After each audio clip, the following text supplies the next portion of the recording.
إن الحمد لله نحمده ونستعينه ونستغفره ونعوذ بالله من شرور أنفسنا ومن سيئات أعمالنا من يهد الله فلا مضل له ومن يضلل فلا هادي له أشهد أن لا إله إلا الله وحده لا شريك له وأشهد أن محمدا عبده ورسوله صلى الله عليه وعلى آله وأصحابه أجمعين يا أيها الذين آمنوا اتقوا الله حق تقاته ولا تموتن إلا وأنتم مسلمون يا أيها الناس اتقوا ربكم الذي خلقكم من نفس واحدة وخلق منها زوجها وبث منهما رجالا كثيرا ونساء واتقوا الله الذي تساءلون به والأرحام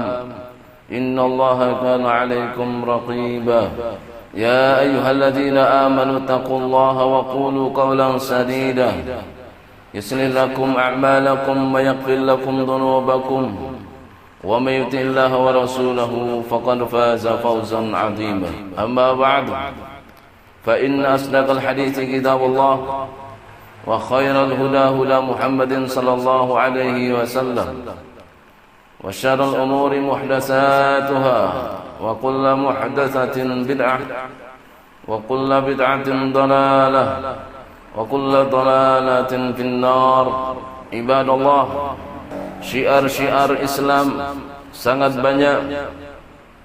Ada kalanya syiar Islam berupa ucapan, ada kalanya syiar Islam berupa tulisan, ada kalanya syiar Islam berupa tempat, dan banyak lagi dari termasuk syiar-syiar Islam. Terlebih khususnya ayuhal muslimun, kita mengetahui di sana ada syiar-syiar Islam yang berupa tempat. Terlebih lagi adalah Masjidil Haram, termasuk syiar Islam. Masjidil Nabawi, syiar Islam. Dan Masjidil Aqsa, termasuk syiar-syiar Islam. Dalam arti kalau seandainya seorang mengucapkan dan mendengar Masjidil Haram atau Masjid Nabawi atau Masjidil Aqsa, mereka sudah berpikiran bahwa itu adalah tempat ibadahnya kaum muslimin. Bukan syiarnya orang Yahudi, bukan syiarnya orang Kristen, atau syiarnya orang-orang yang lain dari selain kaum muslimin. Bahwa tempat-tempat tersebut adalah syiar-syiar kaum muslimin, syiar-syiar Islam. Ayuhal muslimuna rahimahullah, tentunya bahwa dikatakan suatu syiar kecuali syiar tersebut mempunyai fadilah, keutamaan, kelebihan, baik sudah tercatat tersebutkan di dalam Al-Quranul Karim atau lewat lisan Rasulullah sallallahu alaihi wasallam. Terlebih khususnya adalah Masjidil Aqsa, termasuk dari salah satu syiar Islam yang Allah Subhanahu wa taala sebutkan di dalam Al-Qur'anul Karim, di dalam surat Al-Isra ayat yang pertama. Subhanalladzi asra bi 'abdihi lailan minal masjidil harami ilal masjidil aqsa alladzi barakna haulahu, yang artinya maha suci Allah yang menjalankan hambanya yaitu Muhammad sallallahu alaihi wasallam di malam hari, mulai dari Masjidil Haram yang berada di Mekah menuju Masjidil Aqsa yang ada di Palestina sekarang ini, yang kami berikan barakah yang ada di sekitarnya, yang mana bahwa Masjidil Aqsa sudah diberkahi oleh Allah Subhanahu wa taala, dan selain itu tempat-tempat yang ada di sekitar Masjidil Aqsa juga telah diberkahi oleh Allah Subhanahu wa taala, yaitu adalah negeri Syam, negeri Palestina, negeri Yordan, negeri Lebanon dan Suriah dan negara-negara yang mencakup Syam yang diberikan berkah oleh Allah Subhanahu wa taala. Masjid itu sendiri diberkahi oleh Allah, dan daerah yang berdekatan dengan masjid adalah tempat yang diberkahi oleh Allah Subhanahu wa taala. Ayuhal muslimuna rahimahullah, dari keutamaan Masjidil Aqsa yang terletak di negeri Syam, di negeri Syam itu sendiri atau Palestina adalah suatu negeri yang suci, disebut tanah yang suci, disebut Ardul Muqaddasah, yang Allah Subhanahu wa taala mengatakan di dalam Al-Qur'an, ya qaumi dukhulul ardal muqaddasata allati kataballahu lakum wa la tartaddu ala adbarikum fatanqalibu khasirin. Allah Subhanahu wa taala menukilkan perkataan Nabi Musa kepada kaumnya, yaitu Bani Israel, yang mereka Bani Israel yang hijrah dikarenakan tertindas, yang hidup di negara Mesir di bawah pemerintahan Fir'aun, dan Allah Subhanahu wa taala memerintahkan Nabi Musa untuk hijrah meninggalkan negeri Mesir menuju Al-Ardul Muqaddasah, yang Allah Subhanahu wa taala atau Nabi Musa mengatakan, wahai kaumku, masuklah ke suatu negeri yang suci, tanah yang suci yang sudah Allah Subhanahu wa taala putuskan untuk kalian. Jangan kembali ke belakang, dikarenakan kalian akan menjadi orang-orang yang merugi.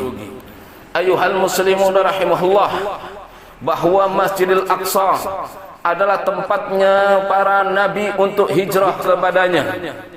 Para nabi yang hijrah, terlebih lagi adalah Nabi Ibrahim, Nabi Lot, dan juga para nabi yang lain, mereka hijrah. Nabi Ibrahim alaihissalam yang beliau berdakwah, awal beliau berdakwah di negeri Babil, yaitu di negeri Irak, kemudian mendapatkan gangguan orang-orang musyrik, mendapatkan gangguan dari penguasa, mendapatkan ancaman, mendapatkan ujian, dan mendapatkan apapun dari suatu kejelekan yang ditimpakan oleh penguasa di saat itu kepada Nabi Ibrahim.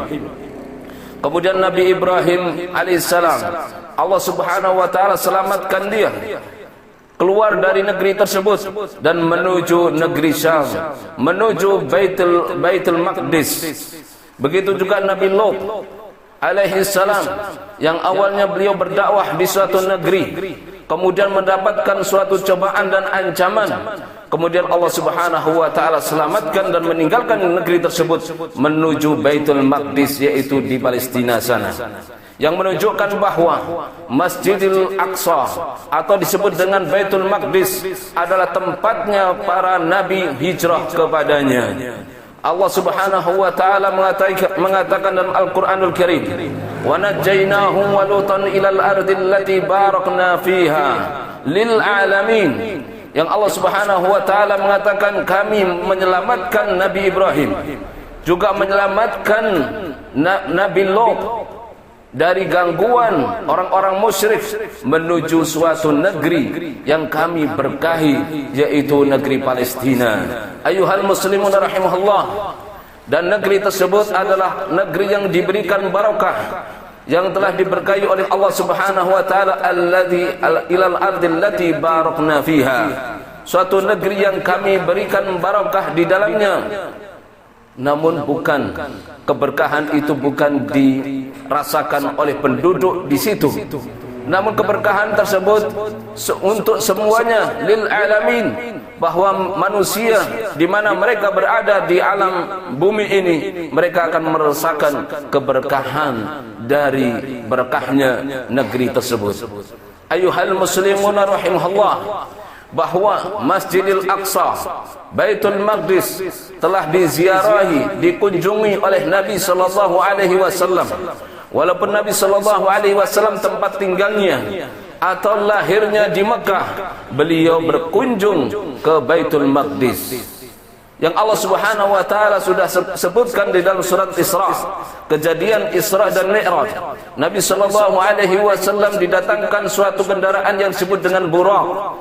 adalah suatu hewan berkaki 4, warnanya putih, lebih besar, lebih tinggi daripada keledai dan lebih rendah daripada bagal. Kemudian Nabi sallallahu alaihi wasallam menaikinya, dan satu langkah burak itu panjangnya sebatas mata memandang. Sampai Nabi sallallahu alaihi wasallam beliau mengatakan, "Faraqibtuhu hatta ataitu Baitul Maqdis." Dan aku mengendarai burak sampai aku mendatangi Baitul Maqdis, yaitu Masjidil Aqsa yang ada di Palestina sekarang ini. Kemudian Nabi sallallahu alaihi wasallam mengikat burak tersebut di tempat para nabi mengikat burak. Kemudian Nabi sallallahu alaihi wasallam mengatakan, "Tsumma dakhaltul masjidah fasalaitu fihi rak'atain." Dan aku masuk masjid, yaitu Masjidil Aqsa, dan di situ ada para nabi dan para rasul.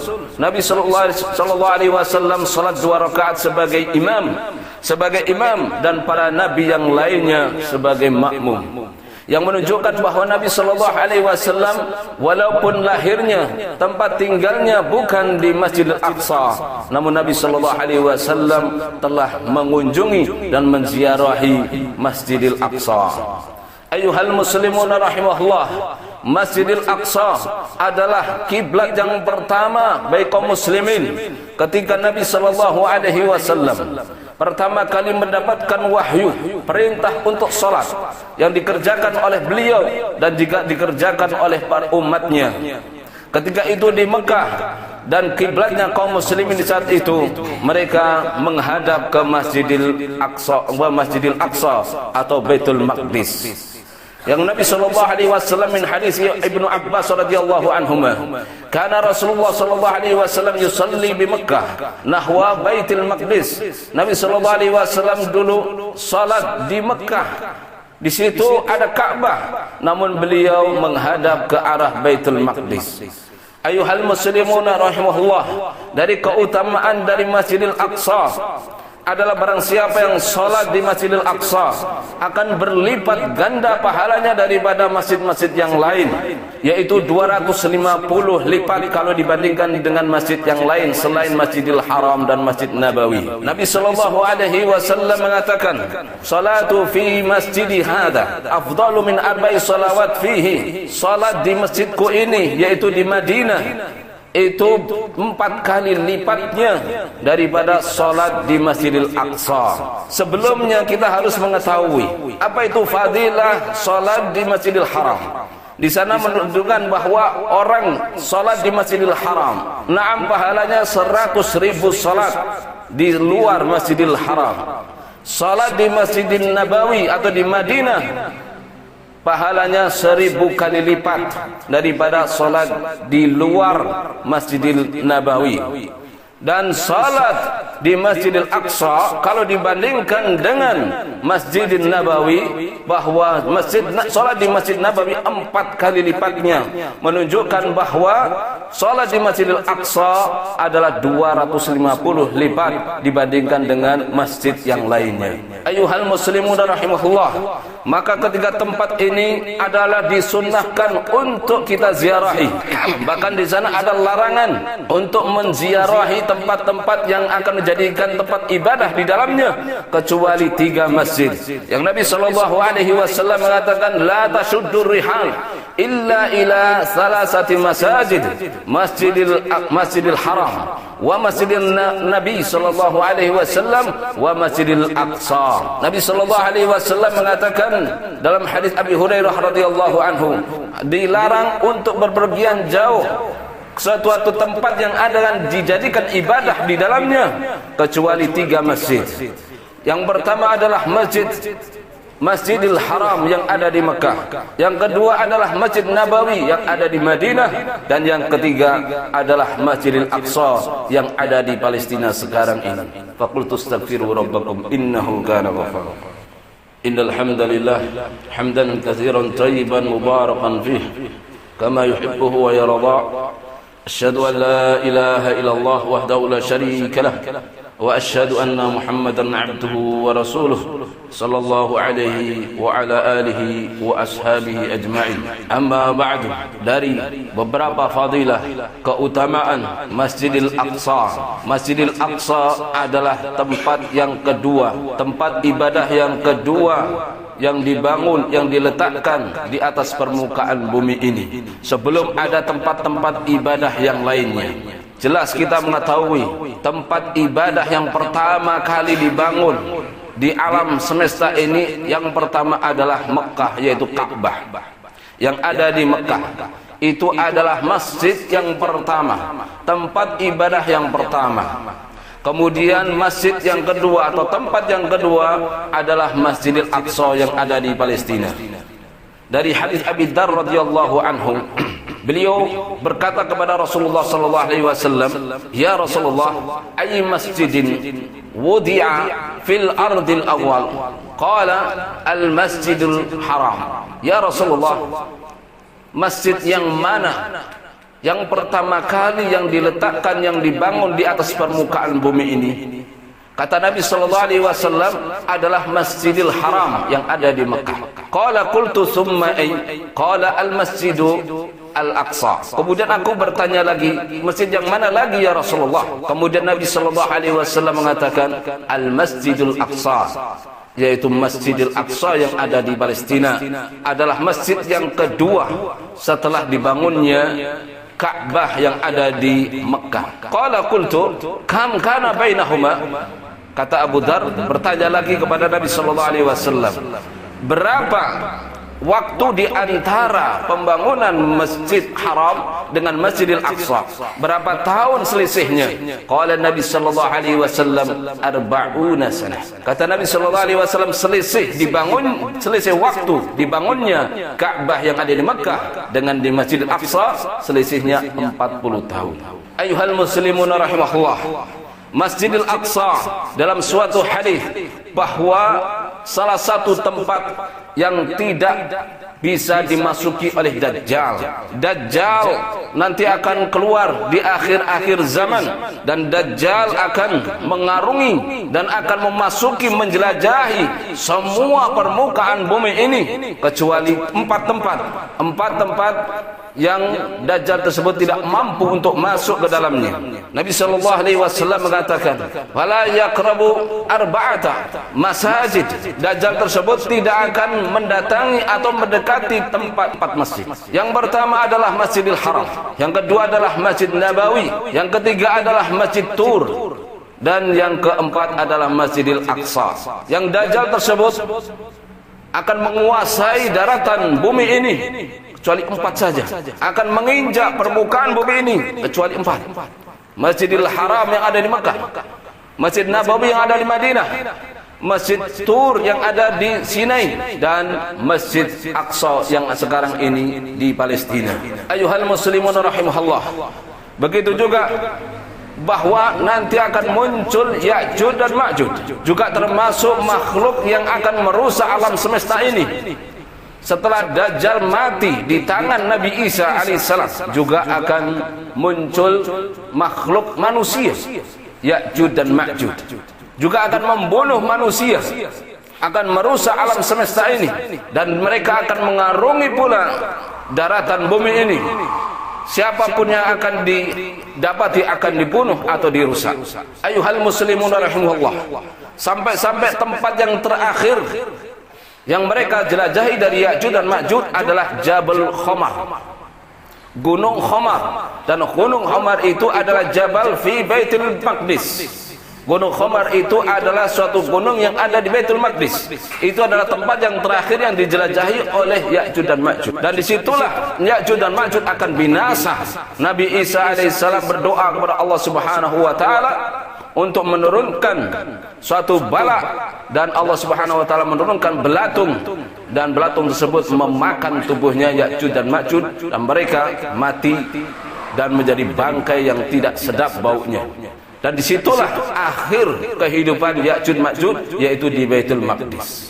Ayuhal muslimun rahimahullah, dan kita tahu tadi bahwa kembali kepada syiar-syiar Islam, termasuk syiar-syiar Islam berupa tempat adalah Masjidil Aqsa.